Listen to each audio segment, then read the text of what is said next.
નમસ્કાર દર્શક મિત્રો, આપ નિહાળી રહ્યા છો N24 ગુજરાતી। તો નજર કરીશું આજના મહત્વના સમાચાર પર। વોર્ડ નંબર 2 માં વારંવાર લાઇટ કાપથી જનતા પરેશાન, તાત્કાલિક કાર્યવાહી માટે રજૂઆત। ભરૂચ શહેરના વોર્ડ નંબર 2 ના વિવિધ વિસ્તારોમાં છેલ્લા ઘણા દિવસોથી વીજ પુરવઠો અત્યંત અનિયમિત બન્યો છે, જેના કારણે સ્થાનિક રહેવાસીઓ ભારે મુશ્કેલીઓનો સામનો કરી રહ્યા છે। દિવસ દરમિયાન તેમજ રાત્રિના સમયે વારંવાર 4 થી 5 વખત લાઇટ કાપ થવાને કારણે લોકોમાં ભારે અસંતોષ ફેલાયો છે।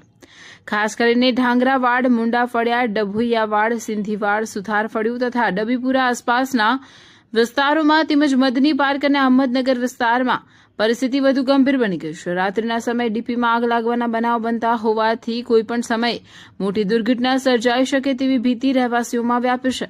આ ગંભીર સમસ્યાને ધ્યાનમાં રાખીને વોર્ડ નંબર 2 ના સભ્યો શમશાદ અલી સૈયદ, હેમેન્દ્ર કોઠીવાલા, સફી સલ્લુ, જાકીર કુરેશી અને ઇકબાલ પટેલ દ્વારા વીજ વિભાગના નાયબ ઇજનેરને તાત્કાલિક રજૂઆત કરવામાં આવી છે અને વહેલી તકે સમસ્યાનો નિકાલ લાવવા માંગ કરવામાં આવી છે।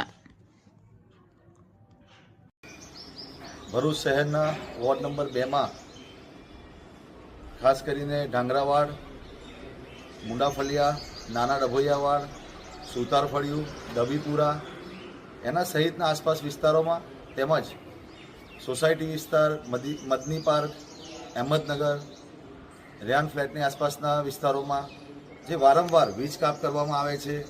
ગઈકાલે રાત્રે પણ નાના ડભોઈયાવાડ વિસ્તારના અંદર ડીપી બ્લાસ્ટ થવાથી રાત્રે આખી રાત વીજ કાપ હતો, લાઇટ ન હતી। ડીપી બ્લાસ્ટના કારણે આસપાસના વિસ્તારોના અંદર પણ ભયનો માહોલ ફેલાઈ રહ્યો છે।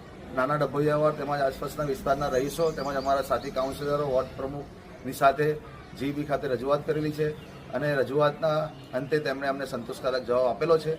આવનારા દિવસોના અંદર આ કામગીરી પૂર્ણ થાય એવી અમે આશા રાખીએ છીએ।